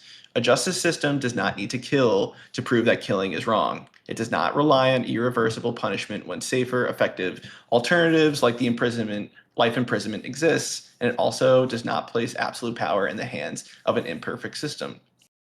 My opponents ask you to trust that this power will be used correctly, but when the cost of being wrong is a possible innocent life that is not a risk we can justify. So this debate comes down to the simple principle: if the state should not have the power to take a life, then it should not have that power in any case. And for that reason, I urge the audience to affirm. All right. Cheers. So now we're going to go ahead and go over to you, Vigi. 3 minutes is on the clock. Nope. Wrong one. Sorry about that, kids. 3 minutes is on the clock for you. Go ahead and start it up when you're ready. Yeah. So of course we're focusing on the most heinous crimes, because the people who get the death penalty are the ones who commit the most heinous crimes. It'd be stupid to focus on all crimes when we're talking about the death penalty, because all crimes would be fucking irrelevant, where it's specifically the people who commit brutal murders in most cases. And in some states who are actually fairly based, it's people who do things like fucking sex trafficking, like in Florida. It is not moral to spare one life to the detriment of others. And you could argue that it's not to the detriment of others when we sit here and spare them from the death penalty, but it really is, because the victims and the family of victims don't actually get anything from the person still being alive. They don't get any closure. Because life in prison isn't, at this point in time, with like how bad our economic system is, it's not a deterrent. It's barely a fucking punishment, because you're getting everything fucking paid for you. You're having the taxpayers pay for you to live. You get housing for free, you get medical care for free, you get food for free. And you don't have to do anything for society in return, except for stay the fuck away from it. And that's why it's not a deterrent. And that's why when we actually look at the statistics, instead of trying to ignore them, like what the affirmative has done, or not affirmative, the negative has done, you actually see that having the death penalty deters people from committing these heinous acts. And the reason why the distinction of intent is so important is because you can't commit a heinous crime accidentally. You have to have some form of intent in order to commit a heinous crime. And also, I just want to briefly mention, lastly, that the Supreme Court has upheld the death penalty multiple times. It's not some egregious thing. Meanwhile, there are some forms of the death penalty that we can no longer use, things like the hanging or firing squads, primarily because those do more harm to the people that are witnessing them or the people perpetrating them than the actual person that is doing it. The death penalty does not violate the Fifth Amendment, and it will. I highly doubt that it would ever become the case where the Supreme Court will argue that it does violate the Fifth Amendment, because ending a life is justified in some cases. Sounded like a landing to me. And our sixth and final closing, Gruffus, 3 minutes is on the clock, sir. You're the last to go, so make it count.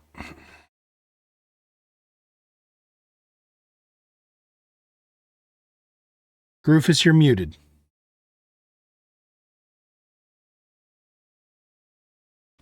Shit. Okay, sorry. This debate has been about one question underneath all others, not whether some crimes are monstrous enough to deserve death, but whether any institution we could build deserves the power to decide that irreversibly. The affirmative has spent this entire debate answering the first question, not the second. And I want to note something that happened in this debate that I think deserves to be named. The AV told us we could not use utilitarian arguments against the death penalty. And in the same debate, they argued that the death penalty might produce overall good, which is a utilitarian metric. You cannot reject the framework when it cuts against you and invoke it when it cuts for you. That is not a philosophical position. This is a special pleading, and it means the affirmative has no consistent framework whatsoever. They have a conclusion they want to reach, and they are just picking up whatever argument has to be flying nearby. 3 speakers, 3 different jurisdictions, and now a framework they simultaneously reject and rely upon. The negative has maintained one consistent position from 3 different starting points. Ask yourself, which side has argued with more integrity? On deterrence, the affirmative strongest practical argument, the National Research Council reviewed more than 3 decades of research in 2012 and concluded that studies claiming that a deterrent effects are, in their own words, fundamentally flawed. Their finding was unambiguous. Research to date on the effect of capital punishment on homicide is not informative on whether capital punishment decreases or increases or has no effect on homicide rates, and therefore these studies should not be used to inform deliberations about the death penalty. Not, quote, the evidence is mixed, or not, quote, we need more research. The studies show they should not be used whatsoever. And on top of that, the death penalty costs significantly more than life imprisonment. The assumption that execution saves money has been repeatedly proven wrong, so the affirmative position doesn't deter, costs more, and kills more innocent people. That is a complete practical record. Now, for something more than just pragmatics, say in 1895, the Supreme Court declared the presumption of innocence to be axiomatic and elementary, not a policy preference, not a utilitarian calculation, meaning it precedes argument the way that certain moral truths precede argument. And as a moral commitment built into the foundations of law is this: it is wrong to condemn the innocent, not inefficient, not regrettable, and wrong. For example, in 1886 in Chicago, 8 labor organizers were arrested after the Haymarket Rally, a demonstration for the 8-hour working day. 4 of them were hanged. The judge sentenced them and then boasted to a friend, quote, "Did you see what I did to those anarchist bastards the other day?" I'll end with a question I asked earlier in my opening. If you were part of the 2%, so to speak, the innocent person the institution kills to keep running, would you be willing to accept that? Would you volunteer for it? The answer is no. Then the prompt fails. Because the resolution in the prompt isn't asking whether death is sometimes deserved in the abstract, it's whether the institution that cannot guarantee it never kills the innocent is justified in doing so anyway. The law says no, SCOTUS says no, the history says no, and I suspect does every person in this room. All right. Sounded like a landing there, too. All right, gentlemen. Absolutely great job from everybody. I appreciate you guys. We are done with the core portion of the debate. That's the actual debate competition. I am going to ask for each of the captains to give us a person to put forward for Steelman purposes. It's just going to be 2 minutes on the clock. You don't have to use the whole thing, but it's just an exercise to demonstrate that you understand and we're paying attention, and you don't have to use their arguments. You can give us their best arguments, or you can give us the arguments you think they should have used against you. But I am looking for each side to have one person to steelman the opposition, to affirm or to negate the prompt despite their own ideology. Now, real quick before we do that, chat. As you guys have seen, there's been a couple of questions submitted. As soon as we're done with this, I'm going to give you guys the link to be able to vote for who you think won. Again, who you think presented the best case, not just who you agree with, not just who you like, but who you think were the best interlocutors this evening. Okay. After that, we're going to go to the Q&A session where we're going to have questions asked from the chat. $2 will get you question asked. And then after that, we're going to bring people up from the other Discord channels. If you guys are in the Discord channel already, go ahead and hop into any channel you can see. You'll probably see a few people who are going to pile in there and be talking amongst yourselves anyway. And we will bring each of you guys up for about 5 minutes or so you guys can kind of get in on the fun and get in on the action and push back on the prompt and push back on debaters, whatever you guys see fit. So I babbled for a second to give you gentlemen a second to decide. Hammer, you are on the affirmative. Who is going to be your steelman for the 2 minutes? I will choose Steelman.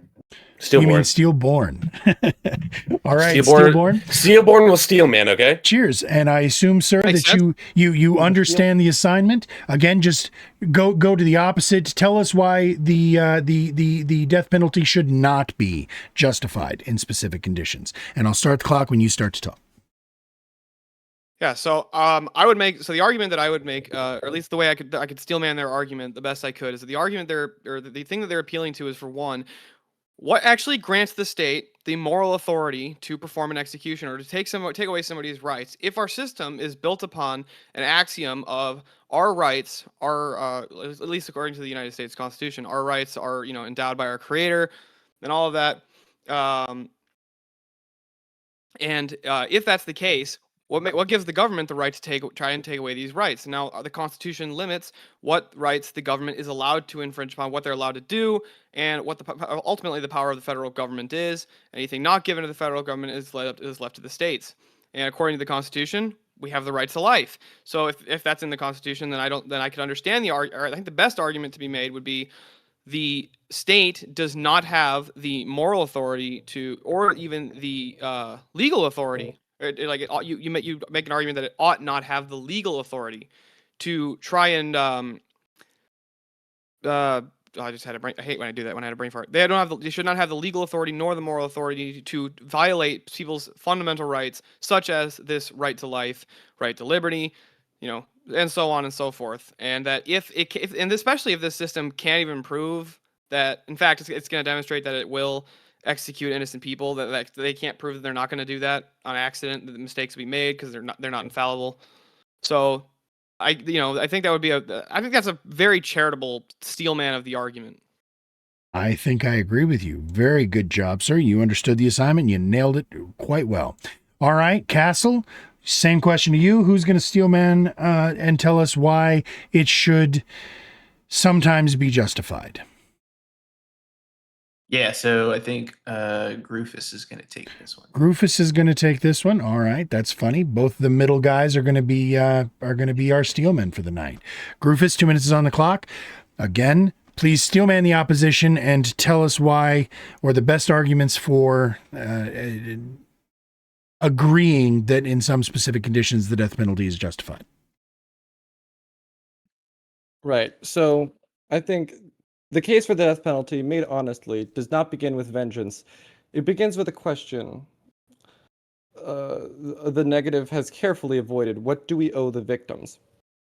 When a person commits premeditated murder, not in passion, not by accident, but with a deliberate intent to extinguish another human life, they have done something categorically different from any other crime. They have made an irreversible choice, something they brought up numerous times. They have permanently and totally destroyed someone else's existence. And the question proportionality asks is not what has the perpetrator deserved to suffer, but what response is commensurate with the magnitude of what was taken. Life imprisonment says we value what you took so highly that we take your freedom permanently, and the retributive tradition asks for the deliberate, premeditative taking of a human life, even is not the consumerate. The only forfeiture of the equivalent, life itself, is proportionate to the crime. This is not a barbaric institution. It's one of the oldest moral intuitions and institutions in human civilization, present across cultures, legal traditions, and religious frameworks that otherwise agree on practically nothing.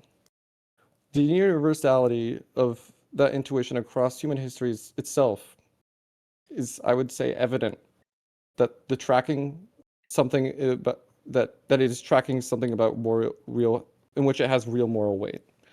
And on the specific conditions the prompt requires, consider the case where guilt is not in reasonable doubt, where the evidence is overwhelming, the confession voluntary, the crime witnessed.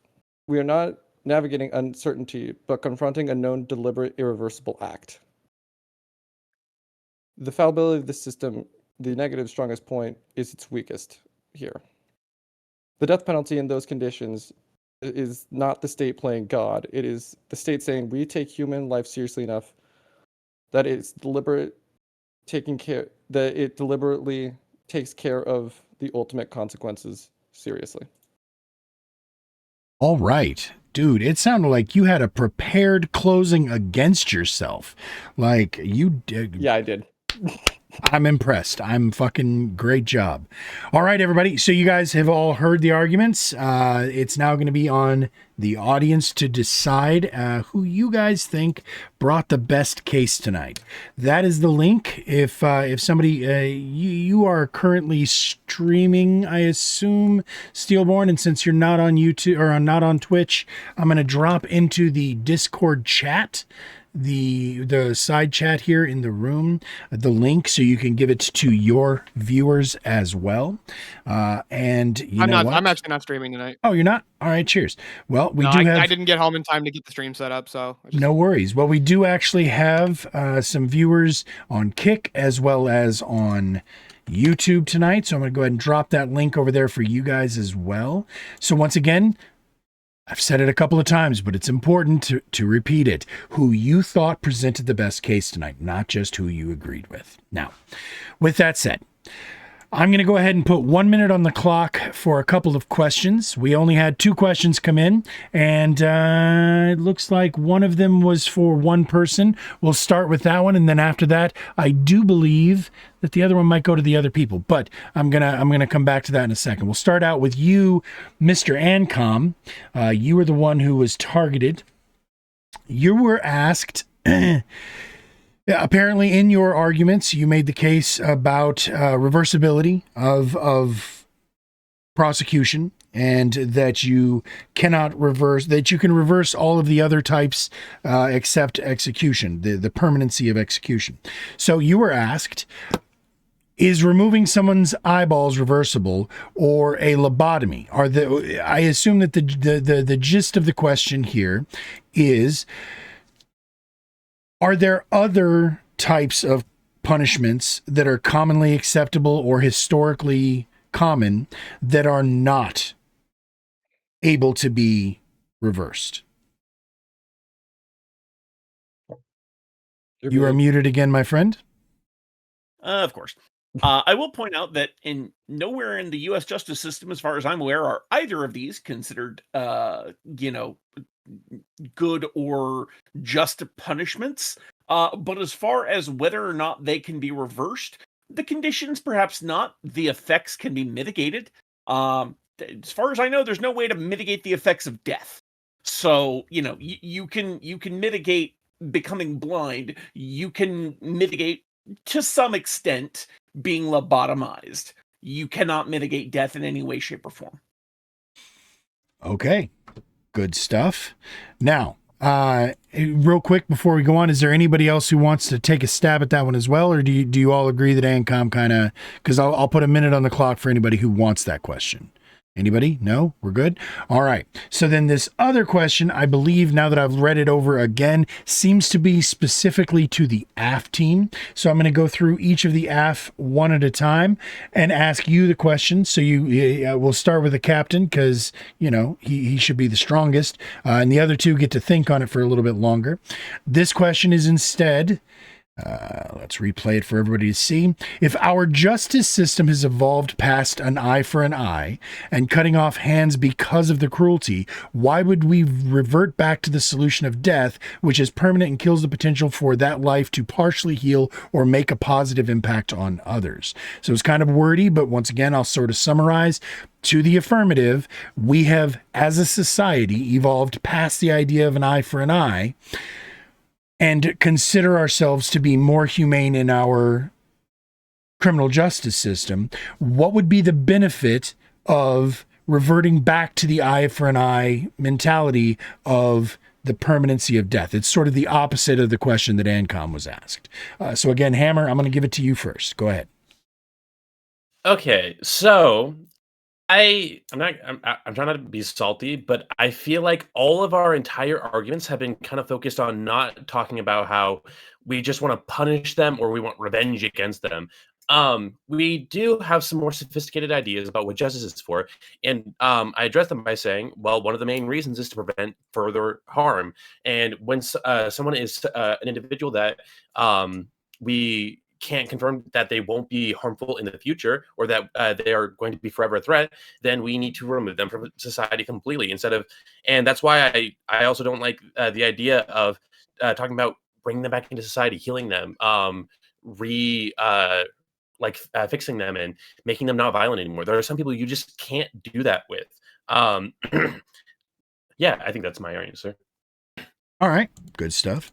Now I'm going to go ahead and put it to our second debater, SteelBorne, and I do understand this does sort of touch on literally what you were just steel manning.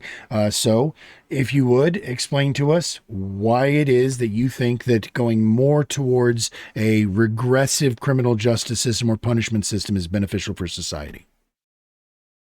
More effective. Violent crime is through the roof. It's actually the highest we've ever seen it. Violent crime all crime has gone up since we started moving away from systems like this. I mean, like, I would love to argue with this person and be like, what's actually wrong with if somebody, let's say somebody was like caught stealing, right? And it was determined like they're not stealing medicine to feed your mom or whatever, like none of those, the dumb appeals to emotion, but it was like, they just were stealing because they thought it was fun or they liked it or they wanted money. And I think they would think twice about stealing. I'm just throwing that out there, but no, but like these systems that we used to have, they were much more effective at reducing crime. Like our crime rate has done nothing but gone up the softer we've gone on crime. All right. Very cool. I don't think we should necessarily cut people's hands off, though. Let's just pay. I don't really, Sure. I don't want to cut people's hands off. Understood. And then last but not least, you, of course, Vigi, 1 minute on the clock. Justify it for us, bud. Yeah, so I mean, one of the things I didn't use in my closing is like at the point where they're going to be in prison for, say, effectively life. It's kind of obvious that they're still a threat to the other people who are in the prison, which is why we put them in.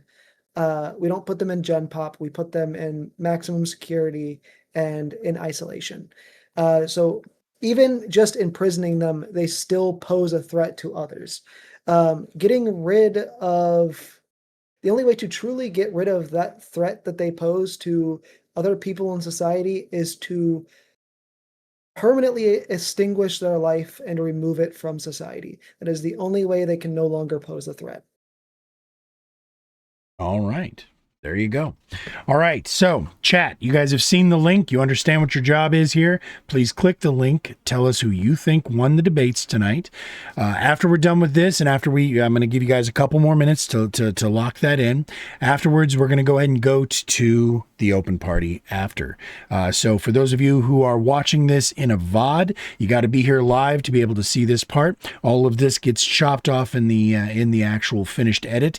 This is for viewers' eyes only. That said, as I mentioned a couple of times now, if you are part of the Discord channel, I see a couple of people are already down there in the lounge waiting for their chance to go. Whenever we do start this, since Avarice has been here patiently, I'm going to go ahead and give this man the first opportunity. But we're not there yet, Avarice.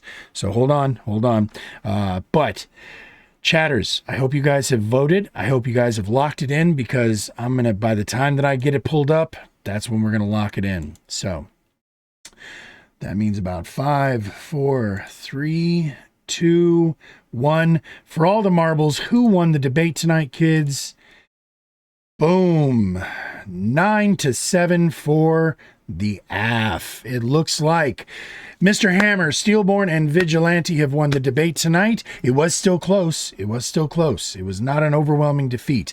But the win goes to the AF tonight, kids. So very, very cool. Again, as always, I appreciate y'all participating in tonight's events. Now, as promised, and for those of you who don't know, we also do keep score in the Discord channel. If you look over in the results page, where this season, this is only our third week of the season, so I'm about to get it all posted and put in there. I wanted to get a couple of weeks in so that the score would look more interesting than just the people who won last night are winning. That said, We are here every Friday and Saturday night. Friday nights are going to be 7 o'clock p.m. Saturday nights are 6 o'clock p.m. This is Good Faith Debates. We try our best to stay above board. Sometimes people do lose their temper a little bit. We do our best to keep that in check because we are all here trying, as I said at the beginning, to be better at this, to find ways to reach across and reach around, to cross ideologies, and to try to find common ground with people we disagree with. That's the only way that we can really move forward. And it's the only reason or the only time that these sorts of conversations are actually useful is when we're stopping and listening to each other. So do what you can to try to take that into your lives. Hopefully you guys saw some stuff here that maybe changed a couple of minds. We appreciate everybody who showed up. We appreciate all the people who donated and asked questions. And most importantly, I cannot thank you guys enough. I appreciate every single one of you debaters for showing up and participating as always. Now, last little thought, cherry on top. My MVP award no longer matters. It no longer scores points. And it's okay because this, especially on the 3v3s, gives me the chance. Normally the judges would go through and give a little bit of feedback, a little bit of pro-con backslapping and tongue bathing. Tonight, it's only me who gets to do it on the 3v3s, so I feel like that's a fair trade-off. I'm going to go through in the order because I'm still waffling on. I've got it down to 2 people on that MVP.